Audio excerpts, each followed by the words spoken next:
இது customer relation நான் உங்கள் ஜாகிருக்கு. இன்றைக்கி நம்ம சென்னையில் சைனா வந்து ப்ராடக்ட்லாம் எடுத்துக்கணும். ஓகேங்களா, நிறைய ப்ராடக்ட் அப்டேட் பண்ணிட்டு இருக்கோம். அது என்னென்ன ப்ராடக்ட் உங்களுக்கு காமிக்க போகிறோம். இது ஒன் பை ஒன்னாக காமிக்கும். நம்ம ஆல்ரெடி நம்ம லீடில் ட்ரை கலர் பண்ணுறோம். அதில் 3 கலர் இருக்கும், எல்லோ, ஒயிட், வார்ம் ஒயிட். அதிலே வந்து ஃபோன் ஆப் கண்ட்ரோல் பண்ணுற மாதிரி கலரும் ப்ளஸ் வந்து பவரும் அட்ஜஸ்ட் பண்ணுற மாதிரி இருக்கும். ஓகேவா, இதில் இப்போ என்ன பார்க்கணும், ஃபாக் லாம்ப். அதே இது ஃபாக் லாம்ப் வந்து அதே இது ஃபோன் ஆப்பில் அட்ஜஸ்ட் பண்ண ஃபோன் ஆப்பில் கண்ட்ரோல் பண்ணுற மாதிரி இருக்கும்.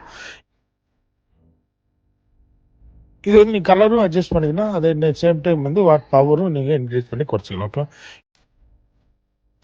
இதெல்லாம் ஒரு பெரிய அப்டேட் நம்ம பண்ணிட்டு இருக்கோம். இன்னைக்கு நம்ம வந்து ஒரு ஃபேக்டரியோட அவுட்லெட் தான் பேசிட்டு இருக்கோம். நம்ம இன்னொரு ப்ராடக்ட் பார்க்கணும். ஓகேங்களா, அடுத்தடுத்த இது நம்ம சந்திக்கலாம். ஓகேங்களா, என்னென்ன ப்ராடக்ட் பண்ணிருக்கோம், என்னென்ன ப்ராடக்ட் நெக்ஸ்ட் வரப்போகுது அப்படி வச்சாங்க. Okay, thank you.